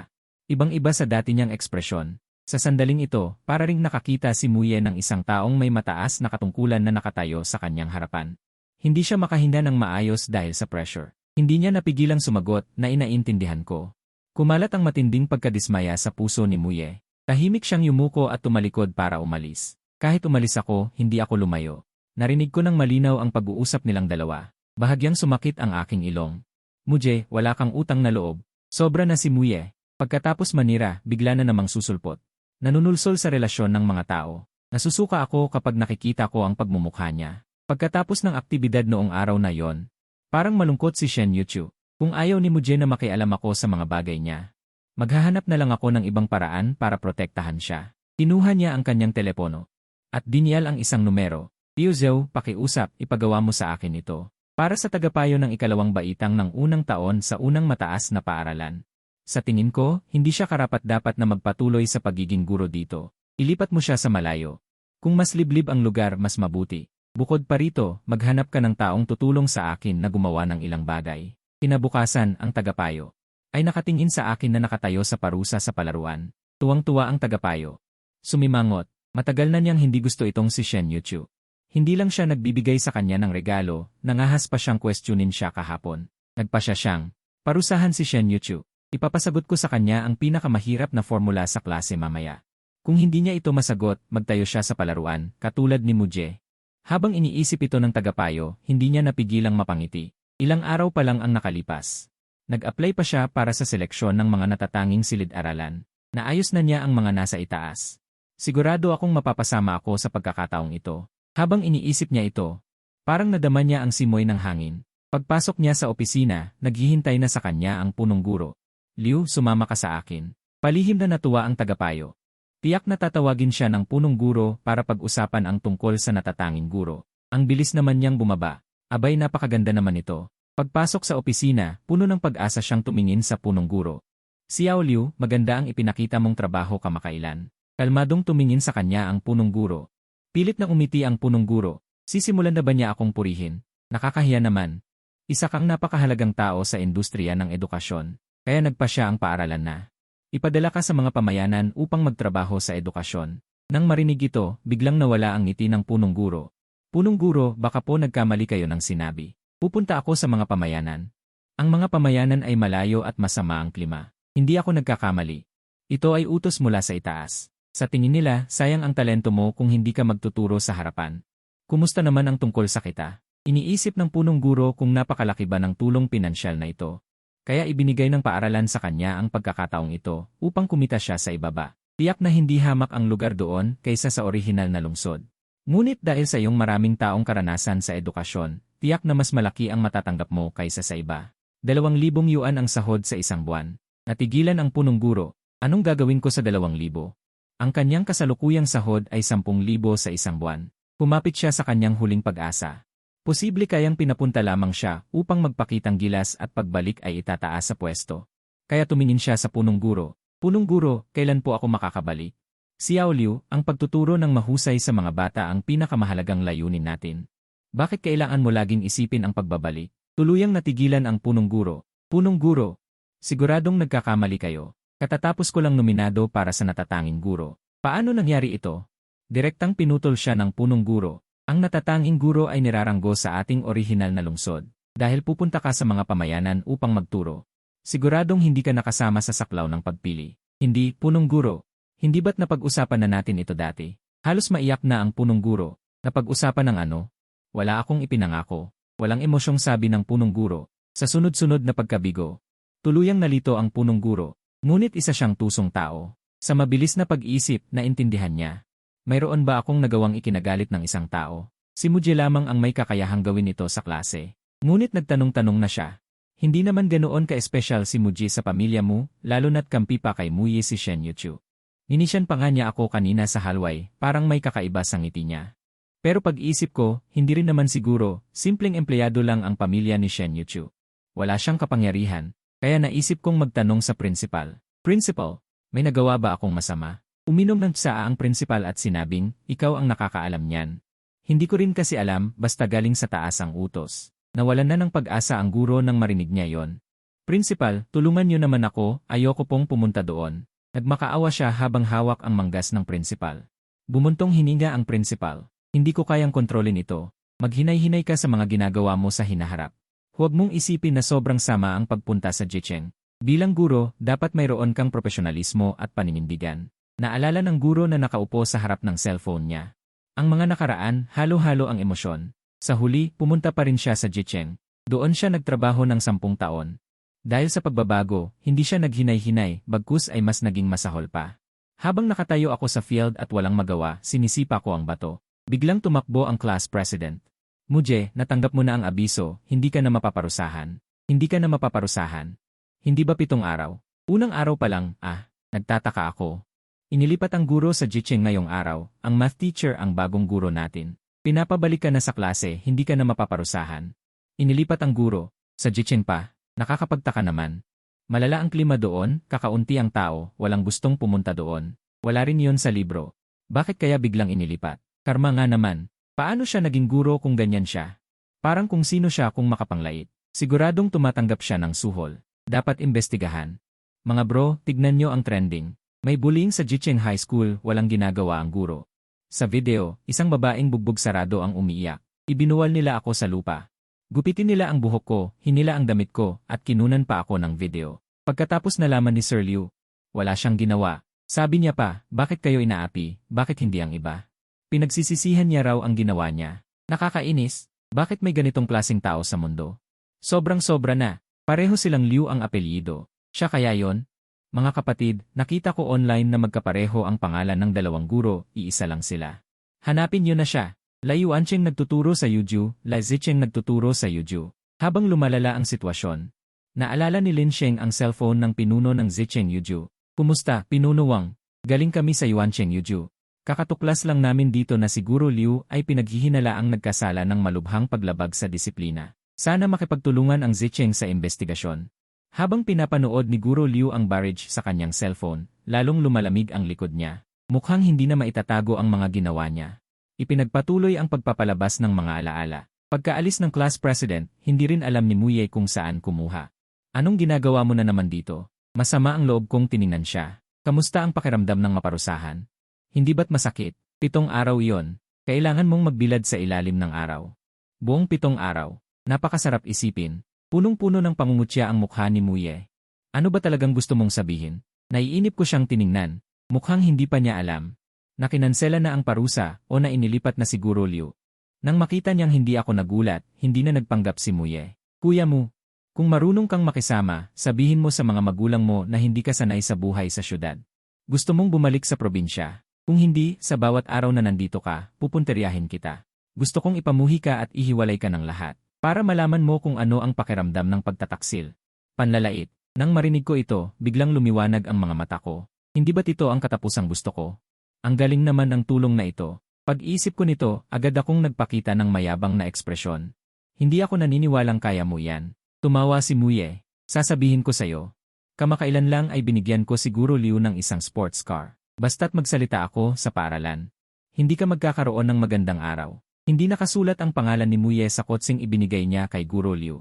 Napakalihim din ng proseso. Kahit magsumbong ka, walang paraan para malaman. Kaya naglakas loob siyang sabihin ang totoo kay kuya mo. Sa ngayon, natigilan si Guro Liu. Bobo ba si Muye? Bakit niya sinasabi ang lahat? Ngayon, alam na ng lahat. Ang mga ginawa niyang masama. Sabi ko na nga ba may problema sa gurong ito. Tumanggap siya ng sports car mula kay Muye. Paano nagkaroon ng ganitong klaseng guro sa mundo? Ang ginawa ni Muye ay malubhang paglabag. Dapat siya sa atin din siya. Ang A1 ay tinatawag na Yuju. A1 Public Security. Nakalabas din ang Weibo ni Guro Liu. Ang laman pala nito ay mga nagpapanggap na larawan. Ngayon nagtuturo ako sa bata, kahapon binigyan siya ng bulaklak ng bata. Ngayon ang kanyang Weibo. Sa ibaba halos lahat ng komento ay panlalait. Karapat-dapat ka bang maging guro? Basura! Ikaw ba ang nambubuli sa mga estudyante? Guro siya sa aming paaralan. May nangyaring pambubuli dati. Hindi niya ito pinigilan, sa halip sinisipa niya ang biktima ng pambubuli. Dapat siya sa atin siyang mabuti. Si Guro Liu ay nakaupo sa sofa sa kanyang bahay, nanginginig. Anong gagawin ko? Paano kung umabot sa kanya ang investigasyon? Sa sandaling iyon, may kumatok. Si Guro Liu ay napapitlad. Nanginginig siyang tumayo at naglakad papunta sa pinto. Visual Yuju at ang Public Security Bureau at B. Buksan ang pinto. Gusto naming malaman ang sitwasyon. Walang emosyong binuksan ni Guro Liu ang pinto. Nakatanggap kami ng maraming reklamo. Inaakusahan ka ng pagtanggap ng suhol mula sa mga nambubuli na estudyante at mayroon kang malaking halaga ng hindi maipaliwanag na yaman sa iyong pangalan. Sumama ka sa amin.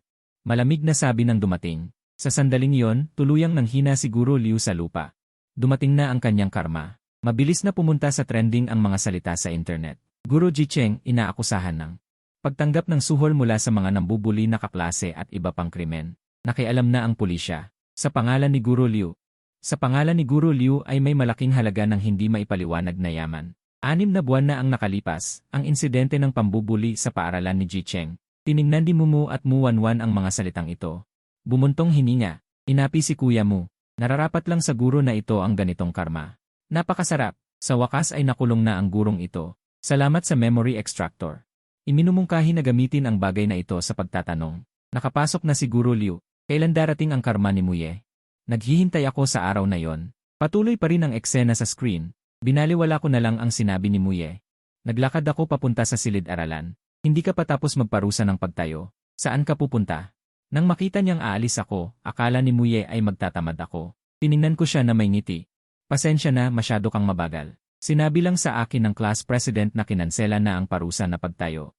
Ano? Paano makakansela ang pagpaparusa na pagtayo? Medyo naguluhan si Muye. Katatapos lang niyang suhulan si Guro Liu. Paano nakansela ang pagpaparusa na pagtayo? Binigyan niya ito ng sports car. At ang sinasabi mong si Guro Liu, ngayong araw ay inilipat na siya. Hindi siguro mura ang sports car mo, ano?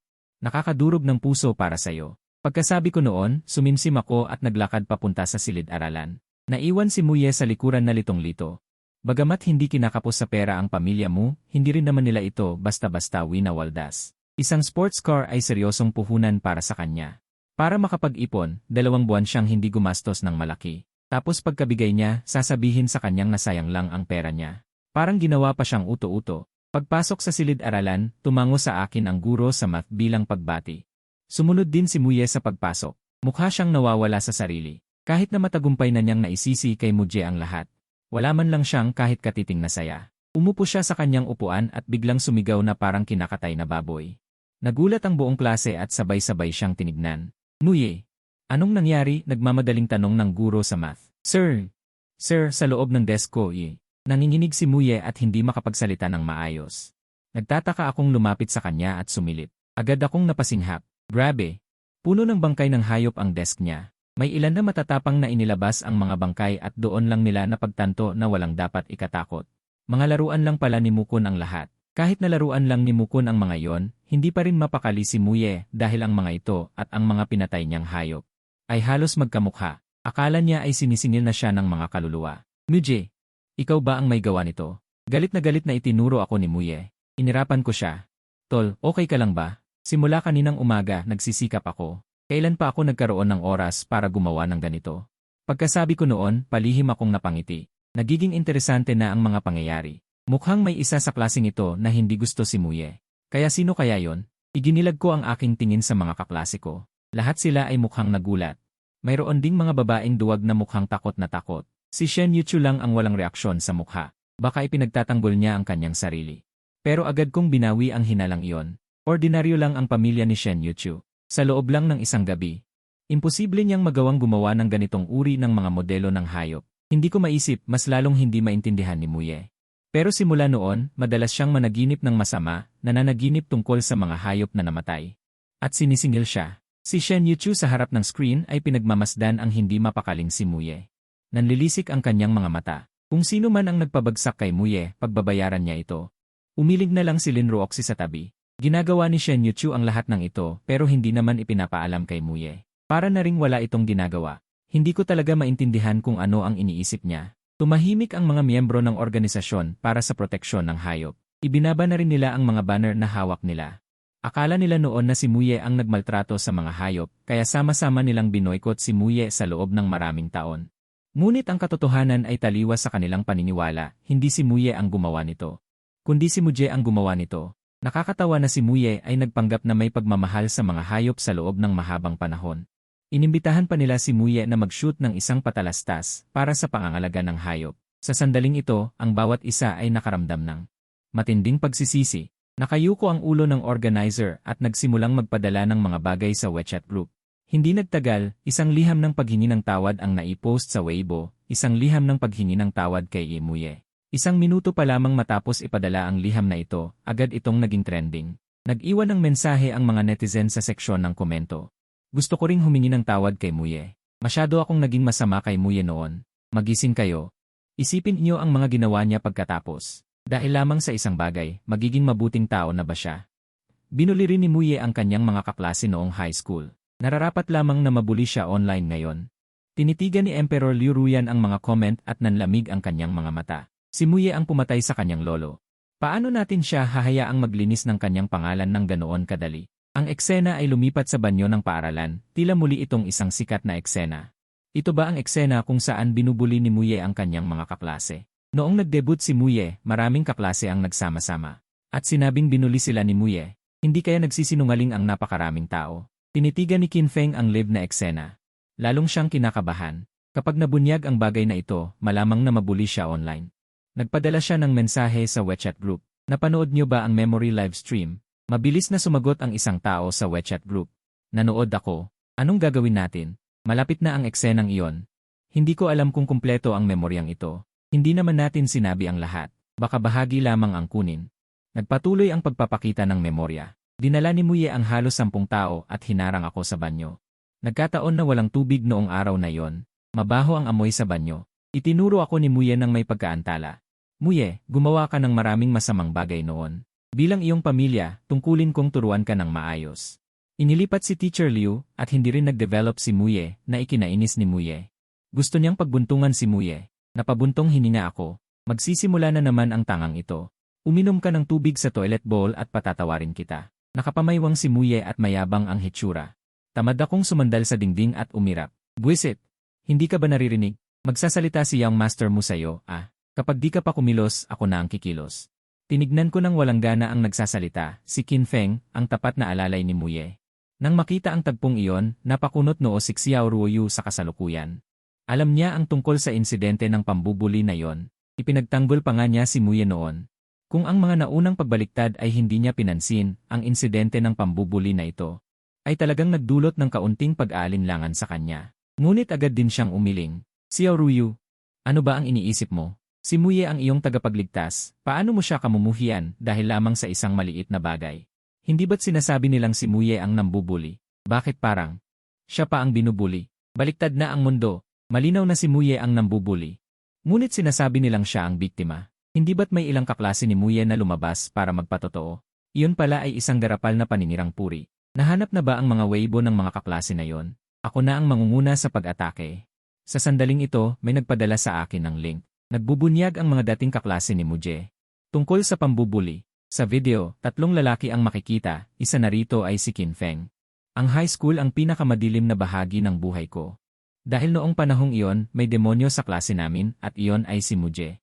Pinipilit niya akong gumawa ng takdang aralin para sa kanya, pinapabili niya ako at lahat ng baon ko ay kinukuha niya. Noong panahong iyon, duwag ako at hindi ako makalaban. Kapag lumalaban ako, pinapainom niya ako ng tubig sa kubeta. Hindi ko alam kung paano ko nalampasan ang panahong iyon. Laging kaming inaapi ni Muye sa paralan. Noong panahong iyon, gusto naming magalit pero hindi namin magawa. Ang isa pang kaklase, halos masabi na niya. Ngunit binawi niya rin. Natatakot talaga akong pag-initan ako ni Muye. Ngayon, sa wakas, may pagkakataon na ako. Nasabihin ang lahat ng ito. Ang mga taong ito ay talagang mga hayop. Sinasabi pa nilang inaapi sila ni Muye. Halos patay na nila ang tao. Sobra na ito. Hindi tama. May kakaiba sa pangyayaring ito. Sobrang tagal na ang nakalipas, bakit ang mga kaklase na ito ay kusang loob na lumabas para siraan si Muye? Siguradong may nag-uutos sa likod nito. Tinitignan ni Qin Feng ang patuloy. Nanginginig ang katawan ng mga lumulutang na komento. Nagpadala siya ng mensahe sa WeChat group tapos na. Nabulgar na ang mga ginawa natin. Pagkatapos niyang ipadala, dali-dali siyang nag-login sa Weibo para i-deactivate ang account. Binigyan sila noon ni Muye ng maraming pera para kunan ang video na ito. Sakto namang kailangan nila ng pera noon. Agad silang pumayag. Nagpatuloy ang pagpapalabas ng mga alaala. Tinitignan ko ang mahinang 12 o higit pang tao at nakaramdam ako ng kaunting pagkatawa. Hindi nyo siguro iniisip na mananalo kayo dahil marami kayo, di ba? Katawa-tawa. Sa realidad, isa akong sikat na martial artist at hindi ko rin tinigilan ang pag-ensayo pagkatapos kong mag-transmigrate. Araw-araw akong nagpupursige sa pagtakbo. Tiningnan ako ni Muye at nagpakita ng nagtatagumpay na ekspresyon. Alam niyang malakas si Muye, kaya sinadya niyang maghanap ng maraming kaklase para sabay-sabay siyang atakihin. Para hindi rin siya makapalad. Kung ayaw mong uminom ng tubig sa inidoro, lumuhod ka at magpakumbaba sa akin, pagkatapos sabihin mo sa mga magulang mo na aalis ka sa pamilya mo. Aalis sa pamilya mo? Katawa-tawa. Kahit na kinamumuhian ko ang pamilya mo, hindi ako alis para tapusin ang misyon ko. Sa pag-isip na ito, bigla akong nagpabagsak ng ilang kaklase at dumiretso sa pintuan. Hindi maganda to. Tataka siya. Pigilan niyo siya. Sigaw ni Qin Feng sa gilid. Ngunit pagdating ko sa pintuan, bigla akong tumigil. Hindi lamang ako hindi tumakas, kundi nilock ko pa ang pinto at dahan-dahang lumingon na nagpakita ng isang mapanlinlang na ngiti. Nang makita ang eksenang ito, hindi sinasadya na umatras ng ilang hakbang si Muye. Narito ang maraming tao. Kaya kumalma siya. Napakaraming tao, matatakot pa ba ako sa kanya? Hindi na ako nagsayang ng oras. Agad akong tumayo sa isang posisyon ng kabayo at ginaya ang postura ni Bruce Lee. Tinitigan ni Muye ang anyo ko at kumunot ang kanyang noo, ngunit hindi siya pwedeng magpaapi sa pagkakataong ito. Kaya sumigaw siya ng malakas, mga kapatid, atake. Sa sumunod na sandali, isang grupo ng mga tao ang nagmadaling umahon na walang anumang koordinasyon na inaatake ako. Iwinawasiwas ko ang aking tanglang fist at agad na nagpatumba ng isa. Sa isang iglap sa lupa, ay nakahiga na ang ilang tao. Natigilan si Muye na nakatayo sa likod. Akala niya dati na mas malakas lang ng kaunti si Muje, ngunit ngayon parang hindi rin siya basta-basta.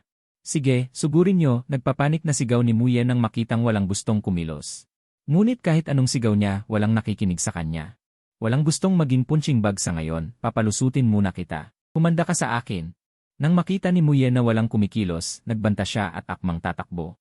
Nagbibiro ka ba? Kapag hindi ako tumakbo, ako ang mapapatumba.